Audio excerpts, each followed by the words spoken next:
자, 병원에 가면 의사들이 공통적으로 하는 말이 있습니다. 뭐 어떤 말을 할까요? 스트레스 받지 마세요. 쉬셔야 됩니다. 뭐 이 얘기 꼭 합니다. 누가 스트레스 받고 싶어서 받는 사람이 없잖아요. 쉴 줄 몰라서 안 쉬는 것도 아니고요. 그런데 의사들은 공통적으로 항상 그 말합니다. 스트레스 받지 마세요. 좀 쉬셔야 됩니다. 의사들은 왜 이런 말을 하는 것이겠습니까? 만병의 근원이 스트레스이고 또 이 피곤이 쌓이기 때문일 것입니다.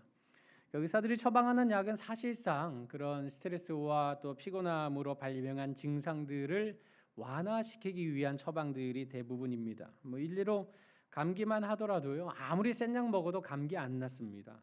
감기가 낫는 것이 아니라 기침이 나면 그 기침이 폐렴으로 가지 않도록 이제 기침이라는 증상을 완화시켜주는 약을 처방해 주는 겁니다.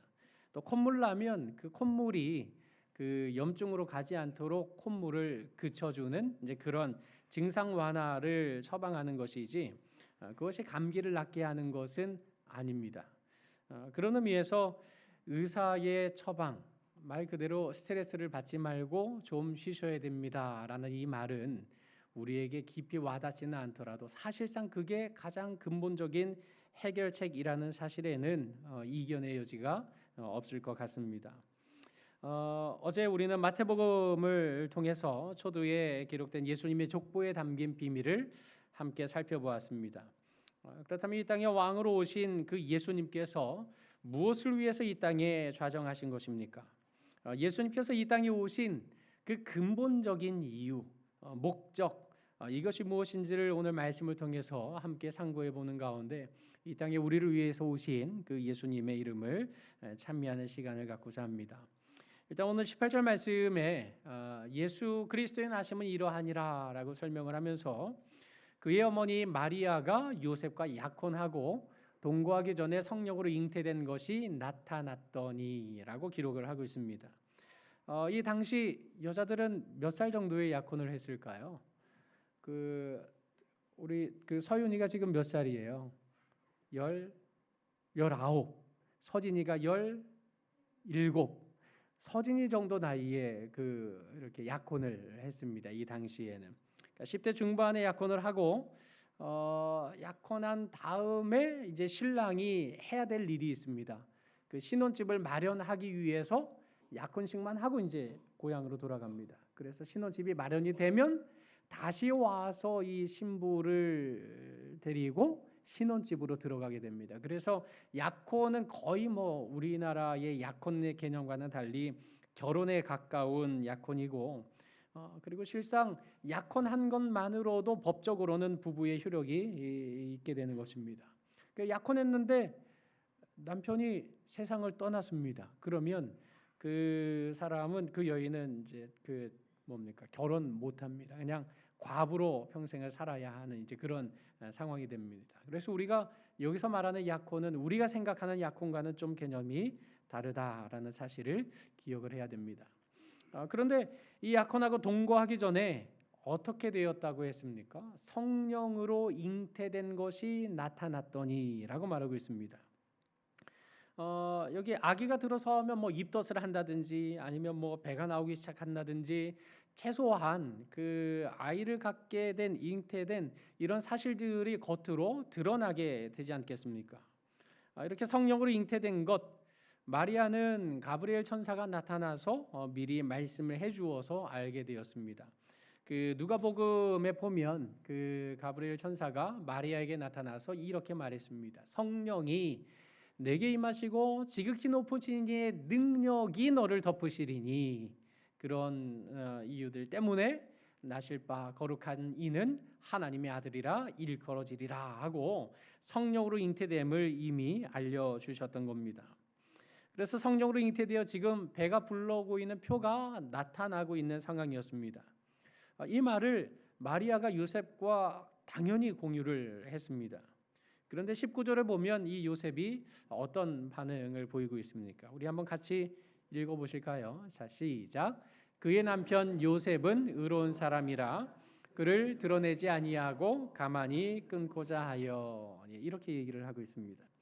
지금 여기 성령으로 잉태되어서 배가 불러오는 그런 상황을 맞닥뜨리게 되었는데 이런 상황 속에서 그 요셉은 의로운 사람이었지만 그것을 드러내지 않고 가만히 끊으려고 지금 마음의 결심을 하고 있었던 것입니다. 여기 의로운 사람이라고 하는 것은 그 율법을 철저히 지킨다는 뜻을 말하는 것입니다. 율법을 잘 지키는 사람으로서 이혼 절차를 밟아서 그 마리아와의 관계를 끊어야 되겠다 이렇게 생각을 했던 것입니다. 그 당시 이혼 방법은 두 가지가 있습니다. 하나는 공개 법정에 나가서 이 사람이 아이를 가졌습니다. 이게 어찌된 일입니까? 하고 선언하고 이혼하는 겁니다. 그러면 마리아의 그런 치욕이 온 세상에 공개되면서 마리아는 그냥 매장당할 수밖에 없는 겁니다. 그리고 또 하나의 방법은 두세 사람의 증인 앞에서 서로 조용히 이혼 증서를 주고받는 겁니다. 그러면 그 두세 사람에게만 알려진 내용들이기 때문에 다른 사람들에게는 알려지지 않은 채 조용히 관계를 정리할 수 있었던 겁니다. 그래서 여기 가만히 끊고자 했다 이 말이 조용히 두 번째 방법으로 이혼해야 되겠다 이런 생각을 했다는 것을 말하는 겁니다. 그런데 이때 바로 하나님의 사자가 또 개입을 하게 됩니다.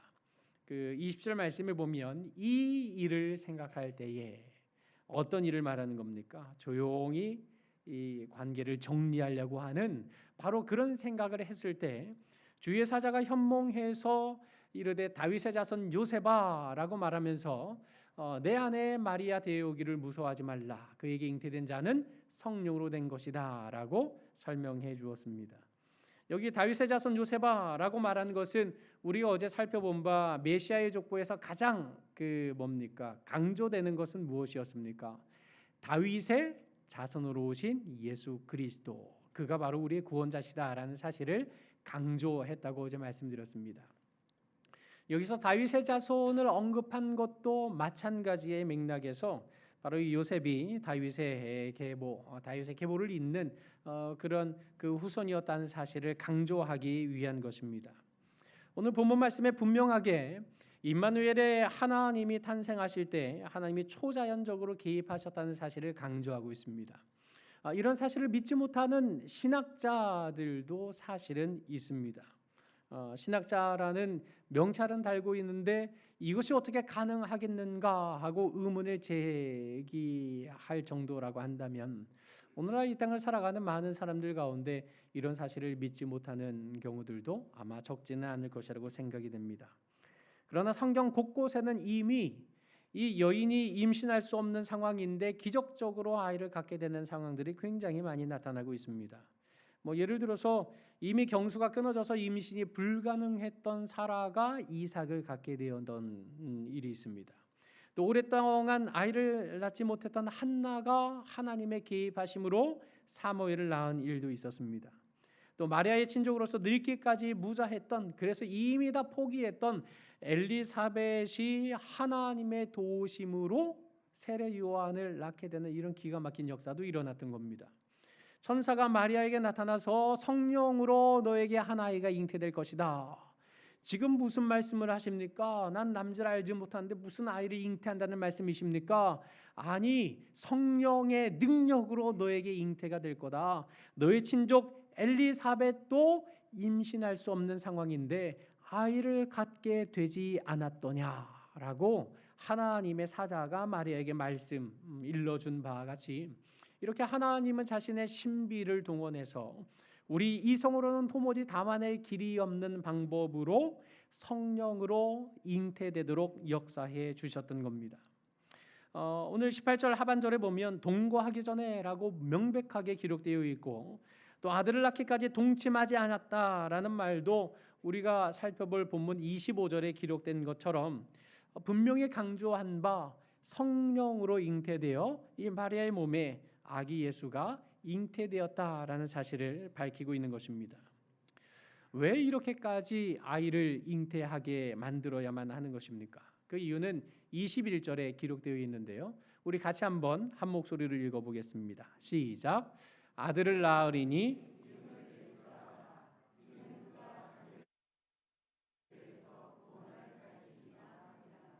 아멘. 그 이름을 예수라 하라고 했습니다. 그 예수라는 말은 그 헬라어인 거고 그 히브리어로는 이 예수를 뭐 여호수아, 뭐 짧게 말하자면 뭐 예수아 뭐 이렇게 말할 수 있습니다. 이 예수라는 이름의 뜻이 무엇인가? 자기 백성을 구원할 자라는 말입니다. 자기 백성을 무엇으로부터 구원할 자라고 말씀하고 있습니까? 그들의 죄에서 구원할 자다라고 명백하게 말씀하고 있습니다. 여러분, 만약에 예수님이 이 남자의 부계를 통해서 태어나셨다면 우리 인생에게는 끊을 수 없는 고리가 하나 있습니다. 바로 원죄의 고리가 있는 것입니다. 우리 죄를 대속하셔야 할 구세주께서 원죄의 고리 안에서 태어나신다면 과연 그 원죄가 있는 그분이 우리 죄를 담당하실 수가 있겠습니까? 그런 까닭에 하나님께서는 기적적인 방법, 신비한 방법을 동원하지 않으실 수 없으셨던 겁니다. 그래서 그 북의 원죄 고리를 끊고 성령으로 잉태되게 하심으로써 죄 없는 완전한 인간으로 이 땅에 태어나셔서 우리 죄를 담당하실 희생 제물로 이렇게 신비한 방법들을 동원해 주셨던 것입니다. 사실 예수님께서 이 땅에 오신 것은 가장 우리가 가지고 있는 근본적인 것, 바로 죄의 문제를 해결하시기 위해서 이 땅에 오신 것입니다. 그러나 요즘은 죄로부터의 구원이라고 하는 말이 사실 너무 피상적으로 이해되는 것 같습니다. 뭐 불합리한 사회 제도를 뜯어 고쳐서 사회 구원을 이루어내는 것이 진정한 구원이다. 뭐 이렇게 말을 한다든지, 뭐 질병과 가난으로부터 해방이 되는 것, 이것이야말로 진정한 구원이지 않습니까? 라고 주장하는 것들이 바로 그러한 예입니다. 그러다 보니 죄 문제 해결을 위해서 예수가 오셨다라고 말씀을 하시는 이 말에는 아무런 감흥도 없이 그저 교회 가면 밥을 주더냐 돈을 주더냐라고 사람들이 시비하는 것도 바로 이와 같은 이유 때문일 것입니다. 여러분, 돈이 있을 때는 있지만 또 없을 때는 없는 것 아닙니까? 질병을 고쳐준들 그 사람이 영원히 죽지 않을 길이 열리는 것이겠습니까? 결코 그렇지 않습니다. 예수님께서 질병을 고쳐주시고 다시 살아났던 나사로조차도 죽음을 피할 수는 없었습니다. 이렇게 우리가 죄로부터의 구원이라고 하는 것을 피상적으로 생각하고 오해하는 것, 이것은 사실 비단 어제 오늘의 일은 아닌 것 같습니다. 예수님 당시에도 많은 사람들이 구원을 이와 같이 오해했던 것을 볼 수 있습니다. 예수님께서 메시아로 이 땅에 오심을 어떤 기대를 가지고 바라보았습니까? 그 예수님을 통해서 로마의 압제로부터 정치적, 경제적으로 해방되는 것으로 생각하고 기대했던 것입니다. 만약에 예수님의 사명이 정치적으로나 경제적으로나 해방시켜 주시는 것이었다고 한다면 어떤 의미에서는 더 간단하게 해결하실 수도 있으셨을 것 같습니다. 일단 만약에 정치적, 경제적 메시아로 오셨다고 한다면 예수님이 그렇게 처절하게 그 십자가의 죽음을 당하지 않으셔도 되었기 때문일 것입니다. 또한 예수님께서 체포되는 그 과정에서 이렇게 말씀하셨습니다. 내가 내 아버지께 구하여 지금 12군단 더 되는 천사를 보내시게 할 수 없는 줄로 아느냐라고 칼을 든 제자들을 말리셨습니다. 예수님께서 이렇게 밝히신 것처럼 뭐 12군단 동원해서 로마의 압제에서 해방시키는 거, 이거 예수님에게는 뭐 큰 일도 아니었을 겁니다. 경제적인 문제 또한 뭐 해결하기를 원하셨다고 한다면 그 오병이어의 기적을 얼마든지 베푸시면 되는 일 아니겠습니까? 그럼 뭐 먹고도 배부르게 먹고도 남음이 있는 이런 역사를 바로 주님께서는 베푸실 수 있는 그런 충분한 능력을 가지신 분이셨습니다. 그러나 정치, 경제적인 문제들을 해결한다고 해서 그것이 결코 우리의 근본적인 문제 해결이 될 수는 없다는 사실을 우리는 알아야만 하는 것입니다. 여러분, 정치적 싸움과 반란, 이거 잠시 해결돼도 끊임없이 또다시 일어나는 문제 아닙니까? 경제적인 문제 역시 일시적인 만족에 그칠 뿐 또다시 없다는 사실에 대해서 불만과 불평을 나열하게 되는 것, 이거 우리가 많이 경험하고 있지 않습니까? 불경기가 아닌 시절이 있었습니까? 언제나 어렵다고 우리 말하지 않습니까?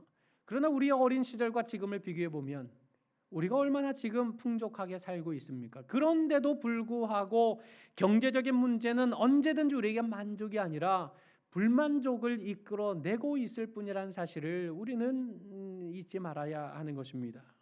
그래서 주님께서 이 땅에 오실 때 그런 문제를 해결하시기 위해서 내가 온 것이 아니라 바로 근본적인 문제, 즉 죄의 문제를 해결하기 위해서 이 땅에 오셨다라는 사실을 그 이름 예수를 통해서 우리에게 선명히 나타내 보여주고 있는 것입니다. 그가 자기 백성을 그들의 죄에서 구원할 자로 오셨다. 인생의 가장 근본적인 문제를 해결할 자로 오셨다. 그가 누구신가? 바로 예수시다라는 사실을 선포하고 있는 것입니다. 우리 인생에서 죄의 문제가 해결이 되어야, 다시 말해서 죄의 빚이 청산되어야 죄와 사망의 종에서 벗어나서 의의 종으로, 생명의 종으로 온전하게 설 수 있게 되는 것 아니겠습니까? 그런데도 불구하고 우리는 날마다 설보지 어린아이처럼 우리를 위해 주시는 것을 구하기보다, 우리에게 주시려고 하는 그것을 감사함으로 받기보다 우리가 원하는 것만 구할 때가 얼마나 많습니까? 요한복음 6장에 보면 굶주린 백성들이 예수님 주변에 모여들었습니다. 긍휼히 계신 주님께서 오병이어의 기적을 통해서 그들을 배불리 먹이셨고 12강줄이나 남게 되는 사건이 기록되어 있습니다. 그런데 이때 백성들은 이런 예수가 자신들의 왕이라면 얼마든지 먹고 살 수 있겠다 싶어서 그 예수님을 왕으로 삼으려고 했습니다. 예수님은 바로 그들의 마음을 아시고 내가 너희 빵 주러 온 게 아니다, 난 생명 주러 왔지 라고 하면서 그들을 피해서 산으로 도망하셨습니다. 그리고 홀로 계시다가 밤이 어두워지게 되었을 때 바다 건너편으로 멀리 떠나셨습니다. 그런데 예수님을 찾는 그 무리들의 집요함이란 정말 혀를 내두를 정도였습니다. 여기저기 헤매이다가 바다 건너편까지 쫓아와서 여기 계셨군요, 우리의 왕 예수님이시여 하고 예수님에게 끝까지 따라갔던 것입니다. 예수님께서 그들에게 정곡을 찔러서 이런 말씀을 하셨습니다. 너희가 나를 찾는 것은 표적을 본 까닭이 아니다. 떡을 먹고 배부른 까닭에 나를 찾아온 것이다 라고 그 정곡을 정확하게 찌르셨습니다. 그러면서 그들에게 내가 하늘에서 내려온 살아있는 떡이다, 사람이 이 떡을 먹으면 영생하리라, 나를 먹어라, 이런 말씀을 하셨던 겁니다. 지금 이 말씀, 이 사건 통해서 예수님께서 이 백성들에게 주고자 하시는 것이 무엇입니까? 죄의 문제를 해결하고 그들에게 영원히 배고프지 않을 영원한 생명을 주시고자 하셨던 말씀이었던 것입니다. 그런데 이 말을 들은 백성들이 갑자기 수군거리기 시작합니다. 처음에 예수님께 찾아와서 랍비요, 우리의 왕이시요 이렇게 말하던 이 백성들이 이제는 가만, 이 사람이 그 나사렛 목수의 아들 아니냐 하고 비아냥대기 시작하는 겁니다. 나사렛 그 촌동네에 그 목수의 아들 아니냐? 왜 갑자기 이렇게 이상한 말을 하기 시작하는 거냐? 하고 비아냥거리면서 이 말씀은 어렵도다, 누가 들을 수 있느냐? 말하자면 한마디로 이겁니다. 떡 못 주면 못 준다고 말하지 뭘 그렇게 애둘러서 그냥 알아듣지 못할 말을 하고 그러냐? 그 뭐 나사렛 목수의 아들 주제에 이런 말을 하고 앉아 있었던 것입니다. 예수님께서 주고자 하시는 것이 무엇입니까? 죄의 용서를 통한 영원한 생명이었지만 이 백성들이 주고자 하는 그것을 감사함으로 받기보다 그것은 필요 없고 일단 우리가 원하는 게 있는데 일단 우리 입에 만족을 줄 만한 떡을 주십시오 라고 요구하고 있었던 겁니다. 여러분, 어린 자녀가 끊임없이 잠시 입을 시원하게 하고 달게 해줄 만한 것들만 요구할 때 그것이 건강을 상하게 할 것이 틀림이 없는데 그런 것들을 끊임없이 공급할 부모가 어디 있겠습니까? 아이는 칭얼대고 아이는 보챈다 하더라도 그 아이의 몸을 상하게 할 것을 끊임없이 제공하는 부모는 없을 것입니다. 그 자녀가 원한다 하더라도 그것이 아니라 그 자녀를 근본적으로 강건하게 만들 수 있는 그것을 제공하는 것이 틀림없는 것 아니겠습니까? 마찬가지로 하나님께서 예수를 이 땅에 보내셔서 그 예수님을 통해서 우리 삶에 있어서 해결하고자 하는 그것이 무엇이었습니까? 그것은 바로 우리의 죄 문제를 해결함으로써 영원한 생명에 이르게 만드는 그 근본적인 문제를 해결하시기 위해 예수님께서 바로 이 땅에 찾아오셨다는 사실을 그 이름 예수를 통해서 밝히 증거하고 있는 것입니다. 이는 그가 자기 백성을 그들의 죄에서 구원할 자심이라고 말씀하신 것처럼 우리의 죄를 대속하시고 우리에게 영생 구원을 주시기 위해 이 땅에 찾아오신 분, 그분이 바로 예수 그리스도라는 사실을 우리는 마음속에 깊이 새기고 깨달아 알아야 할 것입니다. 이 길을 열어주시기 위해서 하나님께서 자그마치 예수님이 탄생하시기 전 700년 전부터 선지자 이사야를 통해서 이러한 사실을 예언해 주셨는데, 그 말씀이 오늘 본문 23절에 기록되어 있습니다.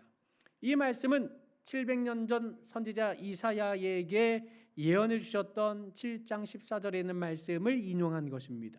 우리 한번 같이 읽어보겠습니다. 시작. 보라, 처녀가 잉태하여 아들을 낳을 것이요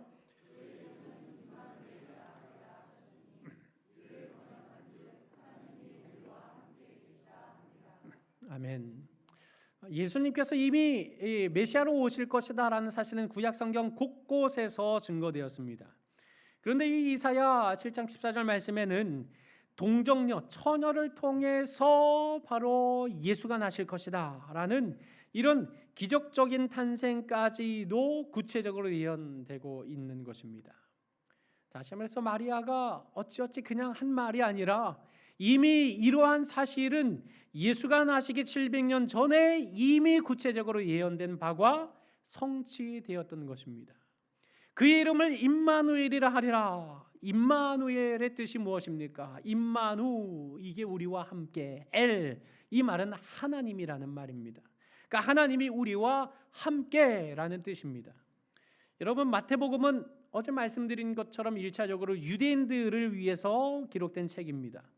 그래서 이 유대인들에게 임마누엘 하면 그게 무슨 뜻인지 이미 너무 잘 알고 있습니다. 그런데도 불구하고 지금 여기에 이를 번역한즉 하나님이 우리와 함께 계시다라고 그 뜻을 다시 한 번 더 서술하고 있는 이유가 무엇입니까? 강조하기 위한 것입니다. 즉 예수님께서는 자기 백성을 구원하실 때 그냥 하늘 보좌에 앉으셔서 적당히 지시하고 적당히 처리하고 적당히 명령하시는 분이 아니시라는 말입니다. 예수님이 친히 이 세상에 내려오셔서 사람의 몸을 입고 이 땅에 내려오셔서 사람과 함께 계시는 그런 하나님이 되어 주심으로써 우리에게 구원을 베풀어 주셨다는 사실을 강조하고 있는 것입니다. 이 땅의 의사처럼 그저 처방전 하나 써주고 약국 가서 이 약 잘 드세요, 그리고 스트레스 받지 마세요, 그리고 좀 쉬셔야 병 나을 수 있습니다, 이렇게 권면하는 수준이 아니라 친히 사람의 몸을 입고 우리와 똑같은 몸을 입고 이 땅에 내려와 우리의 슬픔과 고통과 질고를 다 친히 치유하시고 끝내 십자가에서 당신의 몸을 희생제물로 내어주시기까지 우리의 근본적인 죄 문제를 해결하시기 위해 우리와 함께 하신 분, 그분이 바로 임마누엘의 주님이시다라는 사실을 밝히고 있는 것입니다. 다시 말해서 예수, 그분은 임마누엘로 우리와 함께 하셨고 지금도 우리 가운데 성령으로 함께 하시며 자기 백성을 죄에서 구원하시는 하나님이시라는 사실을 밝혀주고 있는 것입니다. 이 임마누엘은 요셉이 자기 아이의 이름을 주어줄 때 지은 이름이 아닙니다. 이것은 바로 그 예수 그리스도를 통해 죄 사함을 받고 구원을 얻게 된 자들이 예수님을 향하여 감격하며 부를 이름, 그것이 바로 임마누엘이었던 것입니다. 하나님께서는 자기 백성을 저희 죄에서 구원해 주시기 위해서 이 세상에 친히 우리와 함께 계실 구세주까지 보내주실 정도로 참으로 놀랍고도 한없는 사랑을 베풀어 주셨음을 체험한 신자들을 통해서 그런 감격적인 고백으로 임마누엘의 하나님 감사합니다 라고 그 임마누엘의 하나님을 찬양할 이름, 그것이 바로 하나님이 우리와 함께 하신다라는 사실인 것입니다. 사랑하는 서부경야의 성도 여러분, 오늘 말씀에 동정녀 탄생을 이렇게 강조하고 있는 이유는 앞서 말씀드린 바와 같이 예수께서 자기 백성을 그들의 죄에서 구원하시기 위함이라는 사실을 우리는 상고해 보았습니다.